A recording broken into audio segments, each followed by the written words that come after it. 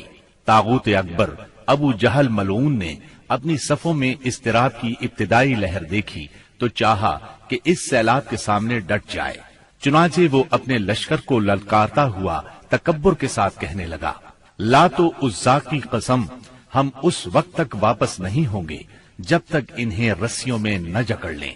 دیکھو تمہارا کوئی آدمی ان کے کسی آدمی کو قتل نہ کرے، بلکہ انہیں پکڑو اور گرفتار کرو تاکہ ہم ان کو اس حرکت کا مزہ چکھائیں۔ لیکن اسے اس غرور کی حقیقت کا بہت جلد پتہ لگ گیا، کیونکہ چند ہی لمحے بعد مسلمانوں کے حملے کی تندی کے سامنے مشرکین کی صفیں پھٹنا شروع ہو گئیں۔ البتہ ابو جہل اب بھی اپنے گرد مشرکین کا ایک غول لیے جمع ہوا تھا۔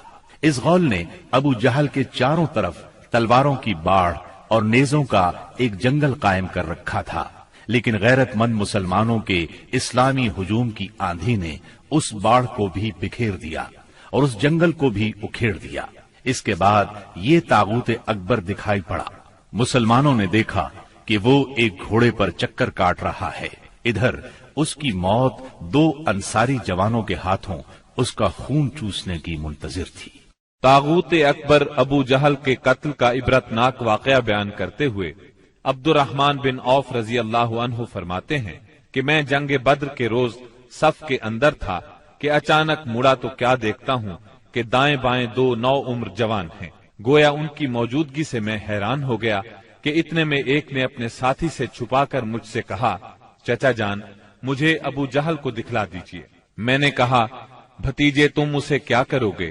اس نے کہا، مجھے بتایا گیا ہے کہ وہ رسول اللہ صلی اللہ علیہ وسلم کو گالی دیتا ہے۔ اس ذات کی قسم جس کے ہاتھ میں میری جان ہے، اگر میں نے اس کو دیکھ لیا تو میرا وجود اس کے وجود سے الگ نہ ہوگا، یہاں تک کہ ہم میں سے جس کی موت پہلے لکھی ہے وہ مر جائے۔ وہ کہتے ہیں مجھے اس پر تعجب ہوا، اتنے میں دوسرے نو عمر نوجوان نے مجھے اشارے سے متوجہ کر کے یہی بات کہی۔ ان کا بیان ہے کہ میں نے چند ہی لمحوں بعد دیکھا کہ ابو جہل لوگوں کے درمیان چکر کاٹ رہا ہے۔ میں نے کہا، ارے دیکھتے نہیں، یہ رہا تم دونوں کا شکار جس کے بارے میں تم مجھ سے پوچھ رہے تھے۔ فرماتے ہیں کہ یہ سنتے ہی وہ دونوں شاہین اپنی تلواریں لیے جھپٹ پڑے اور اسے مار کر قتل کر دیا۔ پھر پلٹ کر رسول اللہ صلی اللہ علیہ وسلم کے پاس آئے۔ آپ نے فرمایا، تم میں سے کس نے قتل کیا ہے؟ دونوں نے کہا، میں نے قتل کیا ہے۔ آپ نے دونوں کی تلواریں دیکھیں اور فرمایا، تم دونوں نے قتل کیا ہے، البتہ ابو جہل کا سامان معاذ بن عمرو بن جموح کو دیا۔ دونوں حملہ آوروں کا نام معاذ بن عمرو بن جموح اور معاذ بن افرا ہے۔ سیرت نگار ابن اسحاق کا بیان ہے کہ معاذ بن عمرو بن جموح نے کہا کہ میں نے مشرکین کو سنا وہ ابو جہل کے بارے میں کہہ رہے تھے، ابو الحکم تک کسی کی رسائی نہ ہو۔ معاذ بن عمرو کہتے ہیں کہ جب میں نے یہ بات سنی تو اسے اپنے نشانے پر لے لیا اور اس کی سمت جمع رہا۔ جب گنجائش ملی تو میں نے حملہ کر دیا اور ایسی ضرب لگائی کہ اس کا پاؤں نصف پنڈلی سے اڑ گیا۔ واللہ جس وقت یہ پاؤں اڑا ہے تو میں اس کی تشبیہ صرف اس گٹھلی سے دے سکتا ہوں جو موصل کی مار پڑنے پر جھٹک کر اڑ جائے۔ کہتے ہیں کہ ادھر میں نے ابو جہل کو مارا اور ادھر اس کے بیٹے اکرما نے میرے کندھے پر تلوار چلائی، جس سے میرا ہاتھ کٹ کر میرے بازو کے چمڑے سے لٹک گیا اور لڑائی میں مخل ہونے لگا۔ میں اسے اپنے ساتھ گھسیٹتے ہوئے سارا دن لڑا، لیکن جب وہ مجھے اذیت پہنچانے لگا تو میں نے اس پر اپنا پاؤں رکھا اور اسے زور سے کھینچ کر الگ کر دیا۔ اس کے بعد ابو جہل کے پاس معوذ بن افرا پہنچے، وہ زخمی تھا۔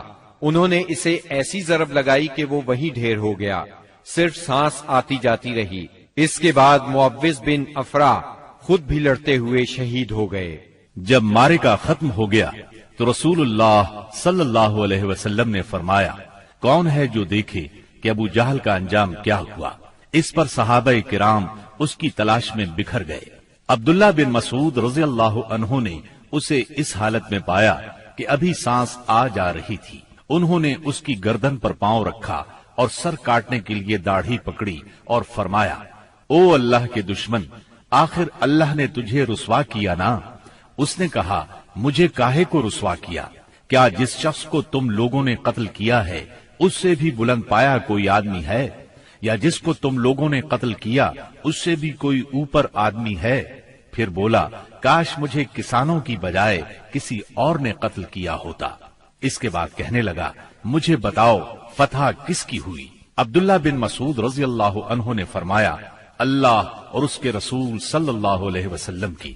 اس کے بعد عبداللہ بن مسعود رضی اللہ عنہ سے، جو اس کی گردن پر پاؤں رکھ چکے تھے، کہنے لگا، او بکری کے چرواہے، تو بڑی اونچی اور مشکل جگہ پر چڑھ گیا۔ واضح رہے کہ عبداللہ بن مسعود رضی اللہ عنہ مکے میں بکریاں چرایا کرتے تھے۔ اس گفتگو کے بعد عبداللہ بن مسعود رضی اللہ عنہ نے اس کا سر کاٹ لیا اور رسول اللہ صلی اللہ علیہ وسلم کی خدمت میں لا کر حاضر کرتے ہوئے عرض کیا، یا رسول اللہ صلی اللہ علیہ وسلم، یہ رہا اللہ کے دشمن ابو جہل کا سر۔ آپ نے 3 بار فرمایا، واقعی اس اللہ کی قسم جس کے سوا کوئی معبود نہیں۔ اس کے بعد فرمایا، اللہ اکبر، الحمد للہ الذی صدق وعدہ ونصر عبدہ وہزم الاحزاب وحدہ۔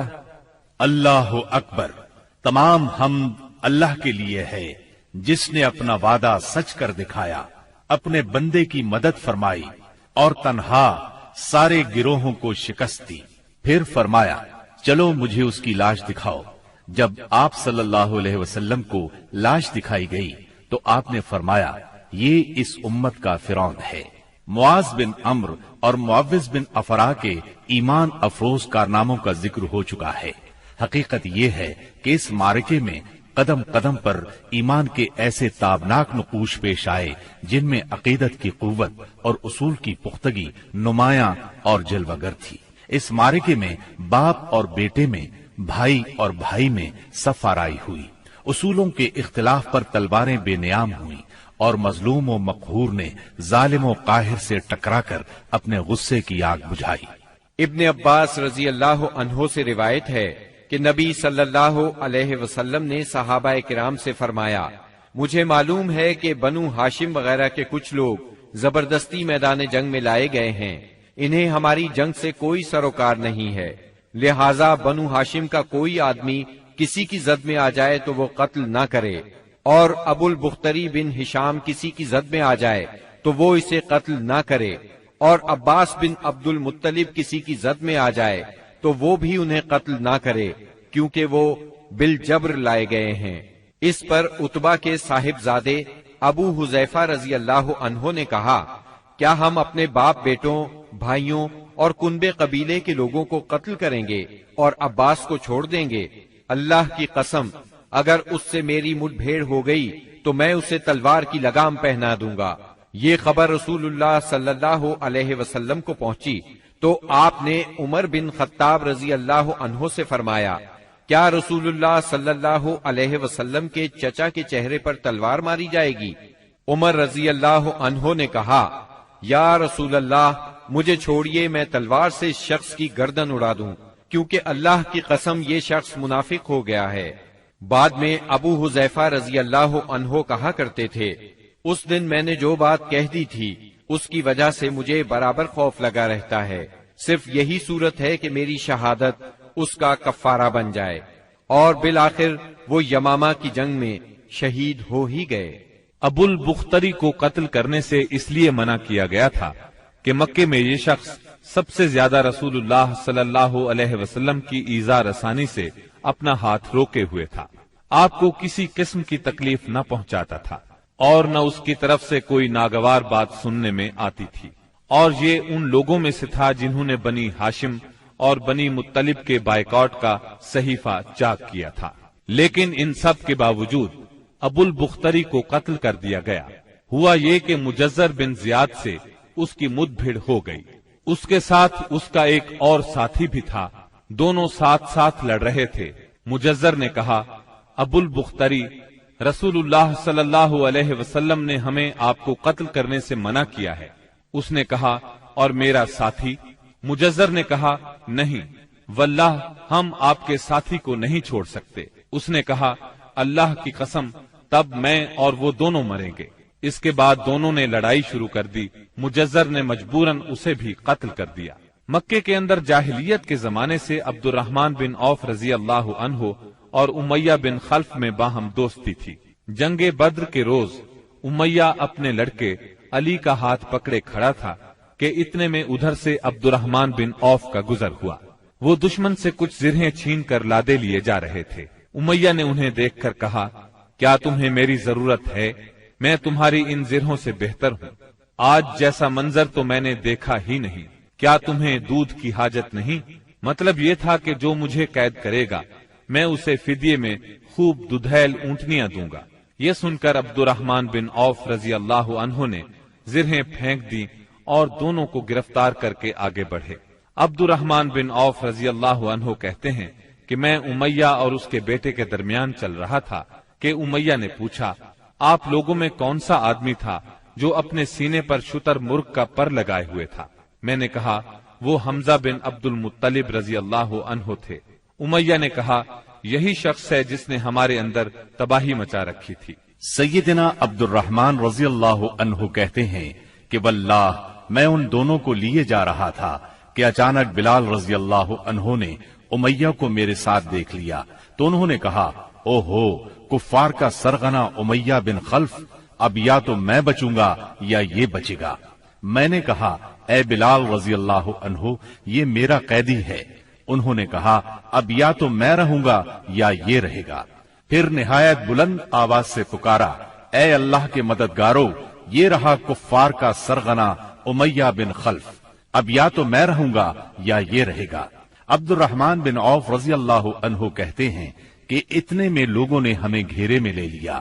میں ان کا بچاؤ کر رہا تھا مگر ایک آدمی نے تلوار سے اس کے بیٹے کے پاؤں پر ضرب لگائی اور وہ وہیں گر گیا۔ ادھر امیہ نے اتنے زور سے چیخ ماری کہ میں نے ویسی چیخ کبھی سنی ہی نہ تھی۔ میں نے کہا، نکل بھاگو، مگر آج بھاگنے کی گنجائش نہیں۔ اللہ کی قسم میں تمہارے کچھ کام نہیں آ سکتا۔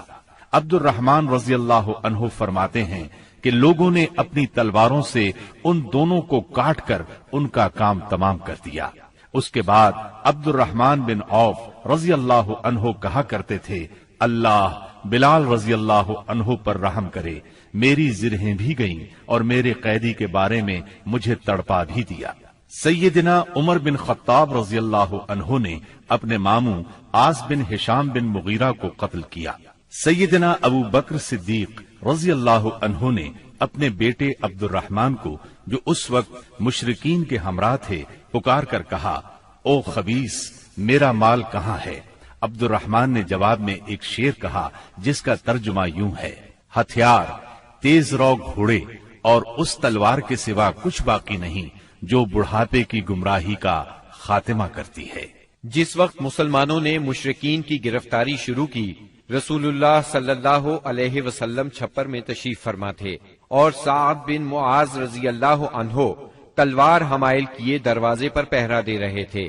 رسول اللہ صلی اللہ علیہ وسلم نے دیکھا کہ سعد رضی اللہ عنہ کے چہرے پر لوگوں کی اس حرکت کا ناگوار اثر پڑ رہا ہے۔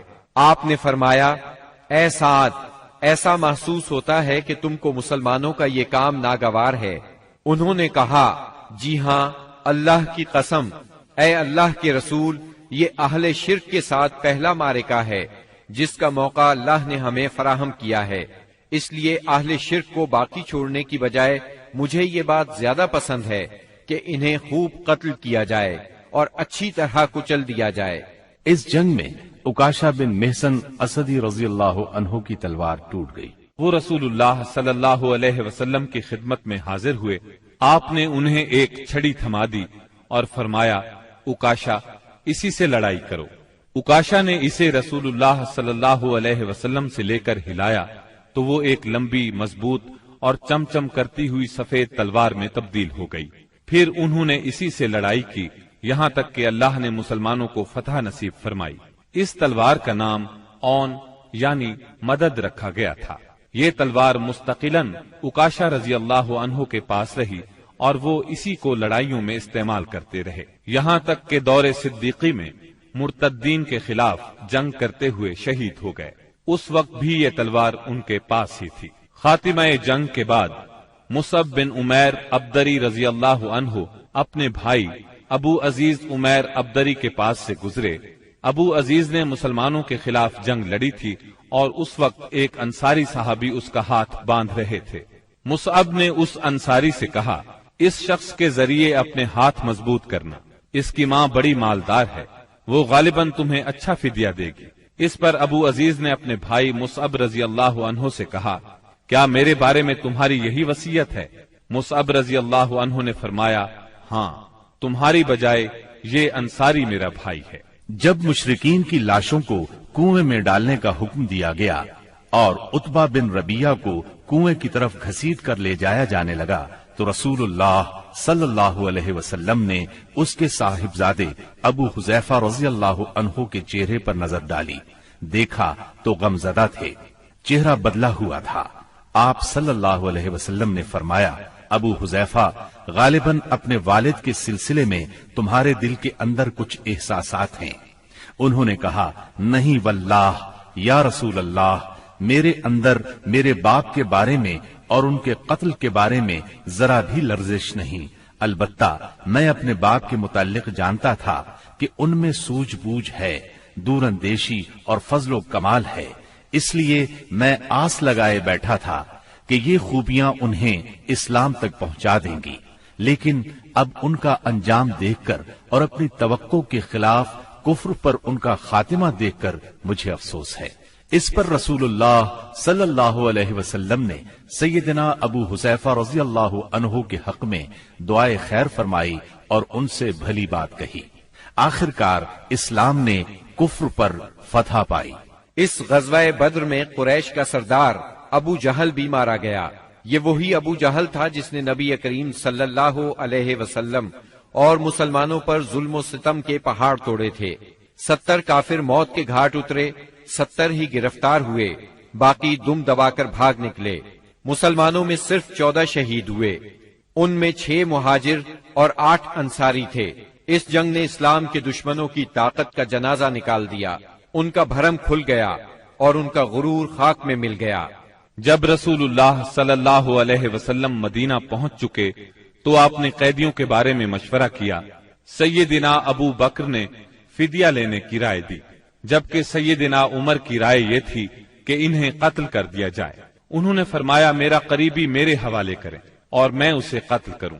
عقیل بن ابی طالب سیدنا علی کے حوالے کریں، وہ اس کی گردن کو اڑائیں، یہاں تک کہ اللہ کو معلوم ہو جائے کہ ہمارے دلوں میں مشرکین کے لیے کوئی نرم گوشہ نہیں ہے، اور یہ حضرات مشرکین کے ائمہ اور قائدین ہیں۔ رسول اللہ صلی اللہ علیہ وسلم نے فدیہ لینا طے کیا۔ یہ فدیہ 4000 سے 3000 اور کم از کم 1000 درہم تک تھا، اور ان میں سے جو لکھنا پڑھنا جانتے تھے ان کا فدیہ یہ قرار دیا گیا کہ وہ 10 بچوں کو لکھنا پڑھنا سکھا دیں۔ غزوہ بدر میں قریش کے 70 آدمی مارے گئے، ان میں عتبہ اور ابو جہل جیسے رئیس شامل تھے۔ ابو جہل کے بعد قریش کا سردار ابو سفیان کو بنایا گیا، یہ بنو امیہ سے تھے۔ اس طرح بنو امیہ کے وقار میں اضافہ ہو گیا۔ جمادی الاولی 3 ہجری میں قریش نے اپنا ایک قافلہ عراق کے راستے ملک شام بھیجا۔ یہ راستہ نجد سے ہو کر شام جاتا تھا اور مدینے کے قریب سے نہیں گزرتا تھا۔ اس قافلے کی قیادت صفوان بن امیہ کر رہا تھا۔ رسول اللہ صلی اللہ علیہ وسلم کو اس کا علم ہو گیا۔ آپ نے سیدنا زید بن حارثہ رضی اللہ عنہ کی کمان میں 200 سواروں کا ایک دستہ بھیج دیا۔ قریش کا قافلہ نجد میں قردہ نامی ایک چشمے پر پڑاؤ ڈال رہا تھا کہ سیدنا زید رضی اللہ عنہ نے اس پر حملہ کر دیا۔ نتیجہ یہ ہوا کہ پورا قافلہ ان کے قبضے میں آ گیا، البتہ اس میں جتنے آدمی تھے سب نکل بھاگے۔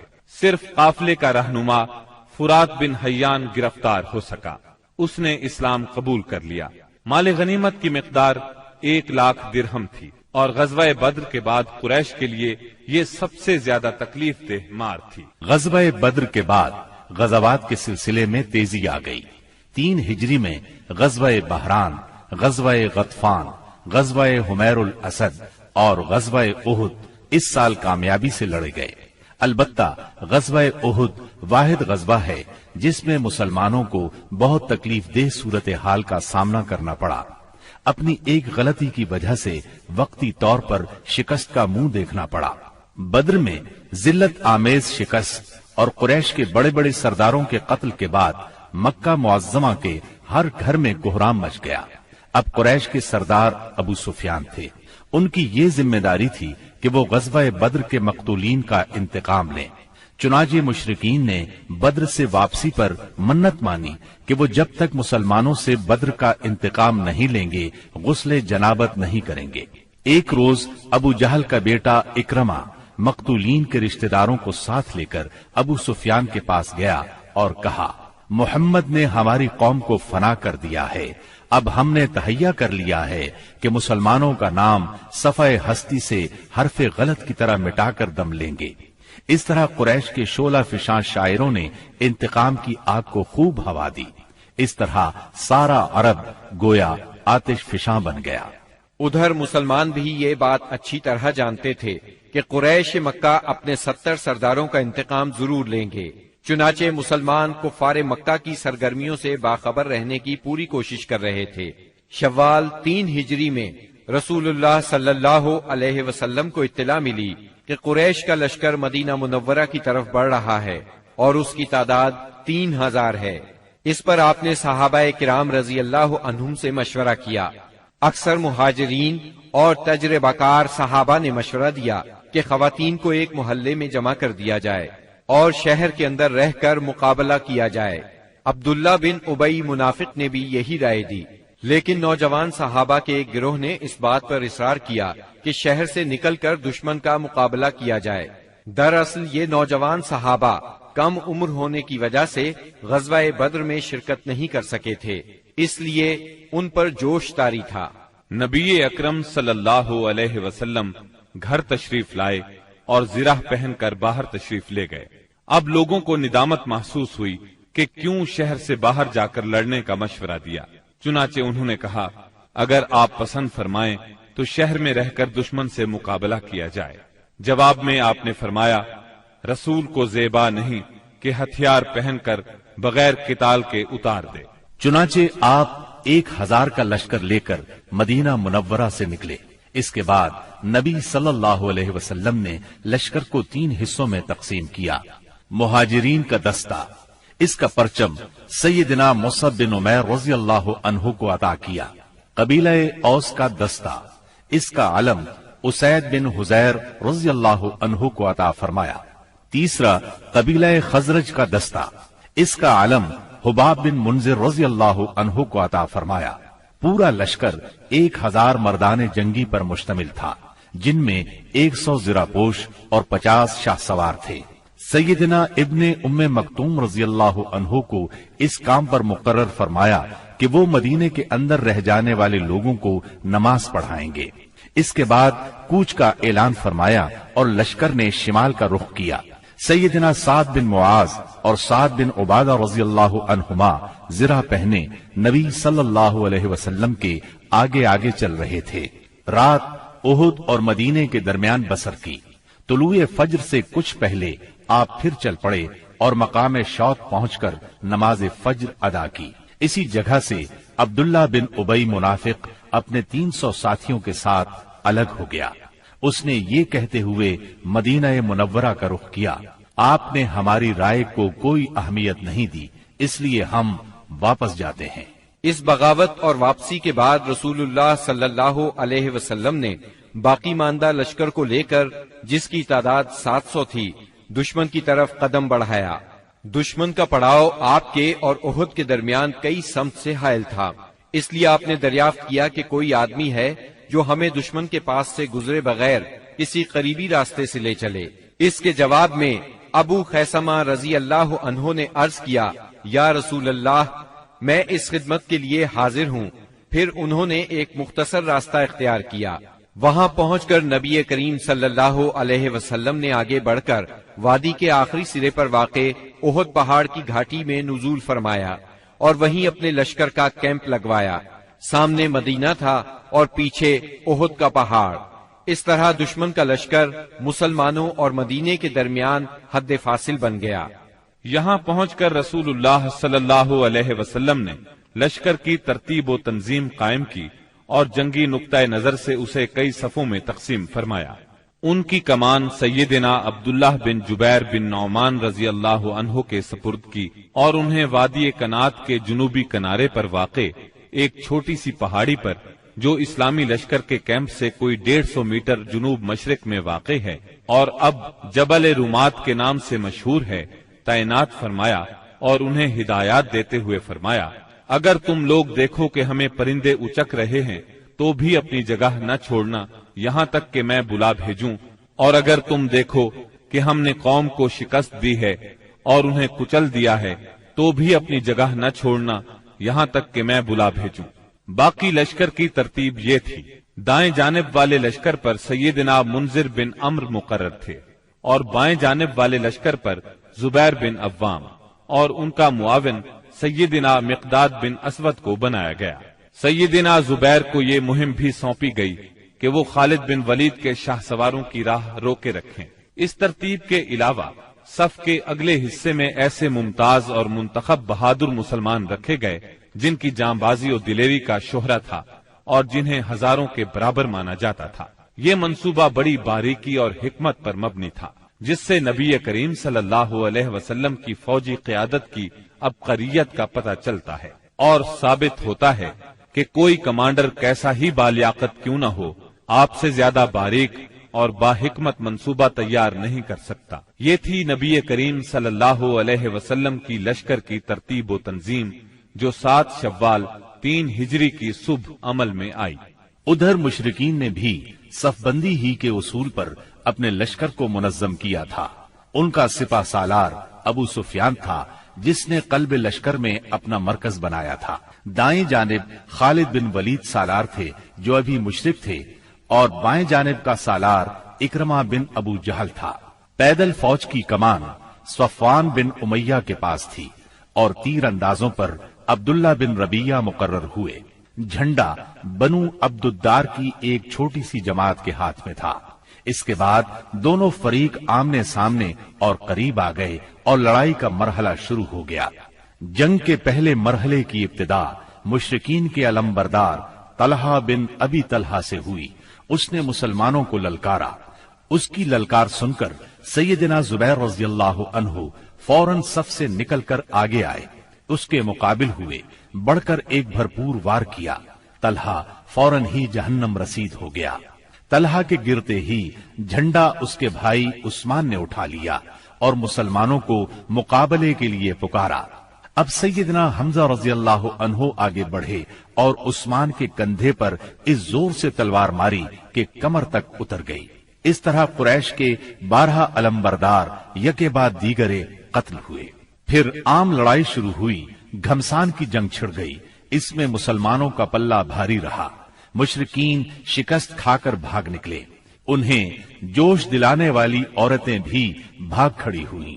مسلمانوں نے مشرکین کو گھیر لیا، انہیں مارنے لگے، ساتھ ساتھ مال غنیمت لوٹنے لگے۔ ایسے میں درے پر موجود 50 تیر اندازوں سے وہ غلطی ہو گئی جس نے لڑائی کا پانسا پلٹ دیا۔ ہوا یوں کہ نبی اکرم صلی اللہ علیہ وسلم نے ان 50 تیر اندازوں کو یہ ہدایت فرمائی تھی کہ اس درے کو کسی حال میں نہ چھوڑنا، لیکن جب مسلمانوں کو کامیابی ہوئی، کافر بھاگنے لگے اور مسلمان انہیں مارنے کاٹنے کے ساتھ ساتھ مال غنیمت بھی لوٹنے لگے، تو انہوں نے بھی درہ چھوڑ دیا اور مال غنیمت لوٹنے کے لیے دوڑ پڑے۔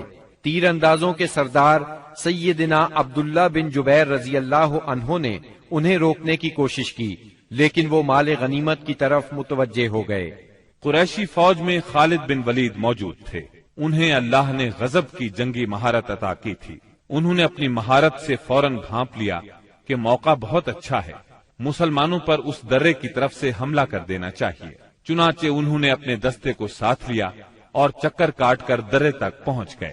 وہاں سیدنا عبداللہ بن جبیر رضی اللہ عنہ اور ان کے ساتھیوں کو شہید کر کے یہ لوگ پیچھے کی طرف سے مسلمانوں پر ٹوٹ پڑے۔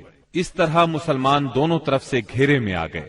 اس طرح 700 مسلمانوں کی فوج اچانک 3000 کے نرغے میں آ گئی۔ زبردست جنگ ہوئی، 70 صحابہ شہید ہو گئے، مسلمان منتشر ہو کر رہ گئے۔ اسلامی فوج کے علم بردار سیدنا مصعب بن عمیر رضی اللہ عنہ کی شکل و صورت رسول اللہ صلی اللہ علیہ وسلم سے بہت ملتی جلتی تھی۔ وہ شہید ہو گئے تو بعض لوگوں نے سمجھا رسول اللہ صلی اللہ علیہ وسلم شہید ہو گئے۔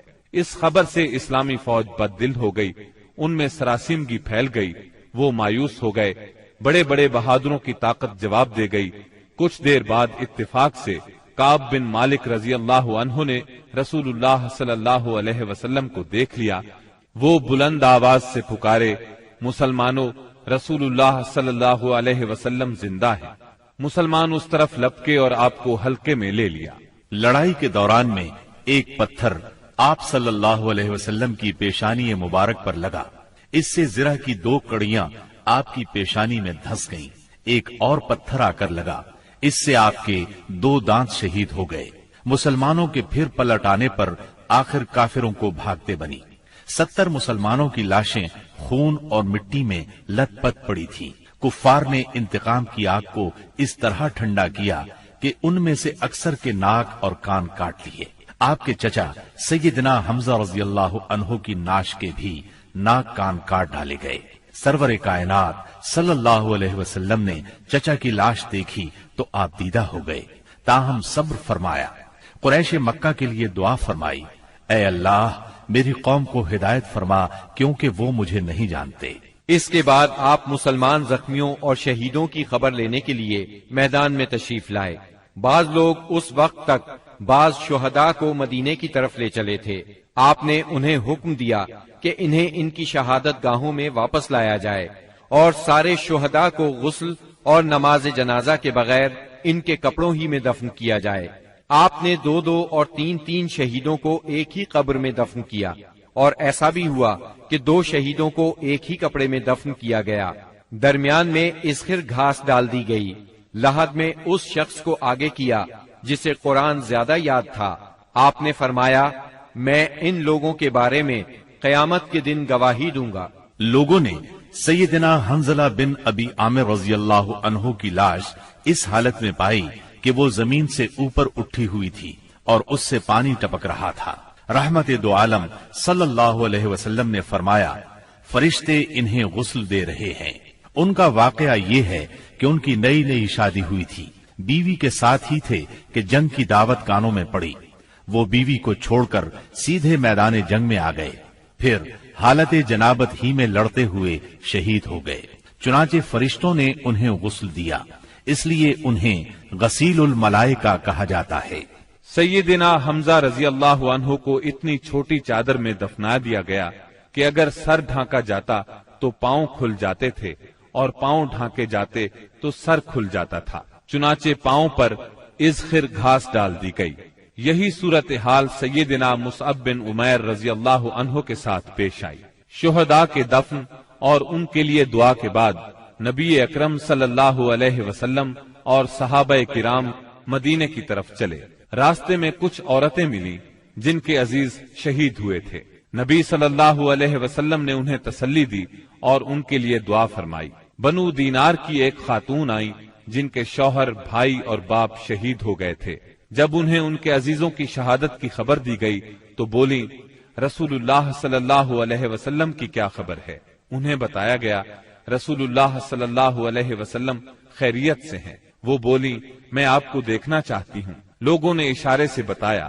جب ان کی نظر آپ پر پڑی تو بولی، کل مصیبت بعدک جلل، کہ آپ کے بعد ہر مصیبت ہیچ ہے۔ مدینے پہنچ کر مسلمانوں نے ہنگامی حالت میں رات گزاری۔ جسموں پر زخم ہی زخم تھے، تھکن سے بدن چور چور تھے اور غم و الم کی کیفیت طاری تھی۔ اس کے باوجود وہ مدینے کا پہرا دیتے رہے اور رسول اللہ صلی اللہ علیہ وسلم کی پہرے داری کرتے رہے۔ ادھر رسول اللہ صلی اللہ علیہ وسلم نے محسوس کیا کہ دشمن کی نقل و حرکت پر نظر رکھنا ضروری ہے تاکہ وہ مدینے کا رخ کریں تو ان سے کھلے میدان ہی میں دو دو ہاتھ کر لیے جائیں۔ چنانچہ صبح ہوئی تو آپ نے اعلان فرمایا دشمن سے مقابلے کے لیے چلنا ہے، اور صرف وہی آدمی جا سکتا ہے جو احد کی لڑائی میں شریک تھا۔ اس پر لوگوں نے کہا ہم نے بات سنی اور مانی۔ چنانچہ سب لوگ مدینہ منورہ سے روانہ ہوئے۔ آپ نے 8 میل دور حمراء الاسد کے مقام پر پہنچ کر پڑاؤ ڈالا۔ ادھر مشرکین نے مدینہ منورہ سے 36 میل دور مقام روحا پر پڑاؤ ڈالا اور مدینے پر دوبارہ چڑھائی کرنے کا مشورہ شروع کر دیا۔ انہیں افسوس اس بات کا تھا کہ انہوں نے ایک بہترین موقع کھو دیا۔ ایسے میں معبد بن ابی معبد خزائی آپ کی خدمت میں حاضر ہوا۔ یہ آپ کے خیر خواہوں میں سے تھا۔ حمراء الاسد میں آپ کے سامنے پہنچ کر اس نے احد کے واقعے پر تعزیت کی۔ آپ نے اس سے فرمایا تم جا کر ابو سفیان سے ملو اور اس کی حوصلہ شکنی کرو۔ معبد روحا پہنچا۔ اس وقت تک مشرکین مدینے کی طرف پلٹ پڑنے کا فیصلہ کر چکے تھے۔ معبد نے انہیں بری طرح ڈرایا، کہنے لگا محمد ایسی جمعیت لے کر نکلے ہیں کہ میں نے ایسی مثال پہلے نہیں دیکھی۔ وہ سب لوگ تمہارے خلاف غصے سے بھرے ہوئے ہیں، بھڑکے ہوئے ہیں۔ ان پر اس قدر جوش طاری ہے کہ میں نے ایسی مثال پہلے کبھی نہیں دیکھی۔ نیز میرا خیال ہے کہ تم کوچ کرنے سے پہلے پہلے اس لشکر کا ہراول دستہ اس ٹیلے کے پیچھے سے نمودار ہوتا ہوا دیکھ لوگے۔